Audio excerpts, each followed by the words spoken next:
From a picture capturing post-game exhaustion to getting hit in the face with a fastball, here are the most embarrassing moments from opening day in MLB history, starting with the exhauster baseball player Prince Fielder. A picture of first baseman Prince Fielder showed how tired a professional baseball player was after playing 162 games. This didn't even include the extra games they must play if their team makes it to the playoffs. Fielder's probably best known for his time with the Milwaukee Brewers, but he also did well with the Detroit Tigers and the Texas Rangers. He's been an All-Star 6 times, and in 2007, he led the National League in home runs. This picture was taken near the end of his career and gave a good idea of how he plans to spend his retirement. But that probably wasn't as bad as when these two players slammed into each other. Whoever says baseball isn't a contact sport has obviously never seen this picture. You see, Brandon Phillips was best known for his time as a Cincinnati Red. Phillips had been an All-Star 3 times and won the Gold Glove Award 4 times. Mike is presenting the 2008 National League Gold Glove Award for second baseman.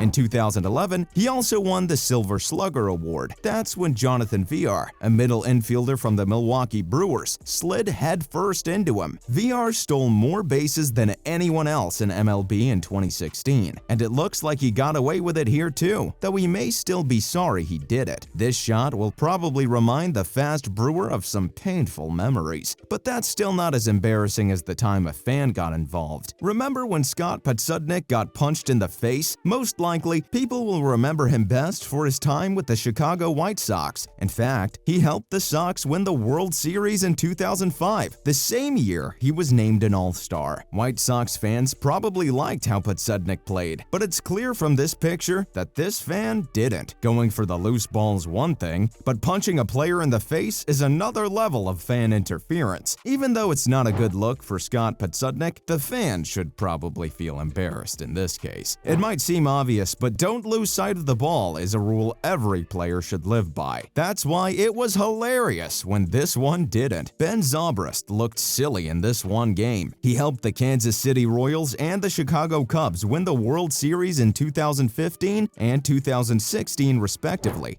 They've been very patient and loyal throughout this time, and I mean we couldn't believe the overwhelming response after we won. I mean, not just in Chicago, not just in Illinois or even in the United States, it's just all over the world. There's so many Cub fans. The amount of emotion. But some fans might not know that Zobrist debuted in the big leagues with the Tampa Bay Rays before he helped teams win world championships. As a member of the Florida-based team, he played in 2 All-Star games. In this shot, it's hard to figure out what's going on, but the former All-Star is, to say the least, a little silly. Even though it's not his best look, it's great to see a player who still knows how to have fun and not take things too seriously. This next guy managed to bag a top model, but he clearly wasn't made for a career in modeling. Brian Holiday wore a one-piece swimsuit that looked like the American flag. Now, if you know the model Kate Upton, you've probably already guessed where I'm going with this, because in this picture, the blonde starlet was posing with catcher Brian Holiday, who used to play with Verlander on the Detroit Tigers. His effort is admirable, but after seeing this picture, it's clear that Upton should probably do swimsuit modeling. Still, the catcher got fans' attention with that one piece. Brian Holiday probably won't be on the cover of Sports Illustrated swimsuit edition anytime soon. Something you can do to help out, and it's obviously with a veteran guy, you expect him to be able to do it on his own, and he definitely can. But yeah, it's anything you can do to help. What impressed you most about Miles J in his debut? But fans can't help but like his sense of humor. Baseball may be the only sport where the basics are more important than any other. But as you can see, even the best people make mistakes occasionally. It was embarrassing when a Chicago Cubs catcher took a ball to the face, while a Philadelphia Philly slid safely into home plate behind him. Baltimore, moments after this foul ball, Chicago Cubs batter Albert Almora Jr. knew exactly what happened.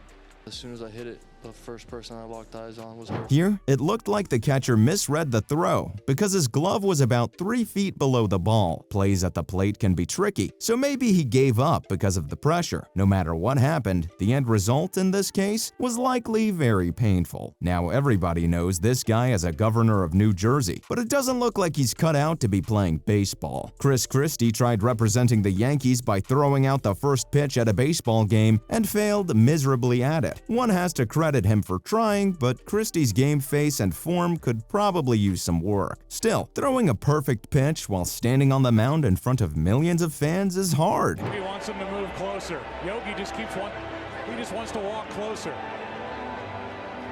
Let him walk as close as he wants. He'll throw to Girardi.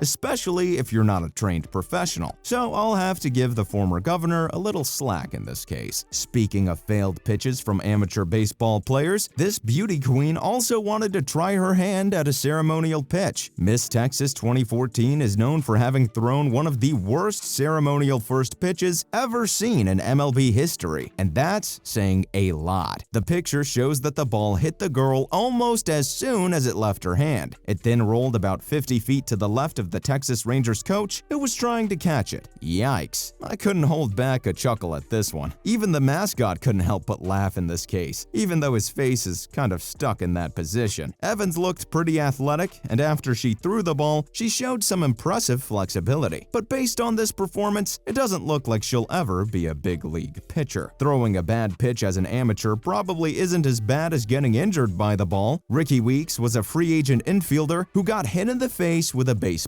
In 2017, he played for the Tampa Bay Rays and spent most of his career playing for the Milwaukee Brewers, where he was named an All-Star in 2011 and won the highly regarded Golden Spikes Award in 2003. In 2005, Cosmopolitan magazine named him the sexiest baseball player. But while that's still redeemable, this shot isn't hot at all. The former Brewer gets hit right in the face with a baseball in a photo that's both embarrassing and scary. Images like these show how dangerous baseball really is. Weeks was lucky that he was able to keep working after what had happened. Speaking of getting injured during baseball, here's another player who wasn't so lucky when it came to keeping his face safe. I'm talking about when Chase Headley couldn't avoid a ball coming at a high speed toward him. Chase Headley played third base when he was 33. Before the San Diego Padres, he used to play for the New York Yankees. While he was there, he won both a Gold Glove Award and a Silver Slugger Award. Let's be honest, most people would be scared if a fastball moving at 95 miles per hour was headed in their general direction, but MLB players have to deal with this all the time, which is one of the things that makes them such great athletes. Still, the ball looks to be about 3 feet away from Headley's face in this shot, which makes the squinting look a little silly. Getting hit in the face with a fastball is pretty bad, so it's easy to see why the talented third baseman wanted to ensure he didn't get hit. I've got to admit, he's really brave for continuing in the MLB even after that brutal hit. That's all for the most embarrassing moments from opening day in MLB history.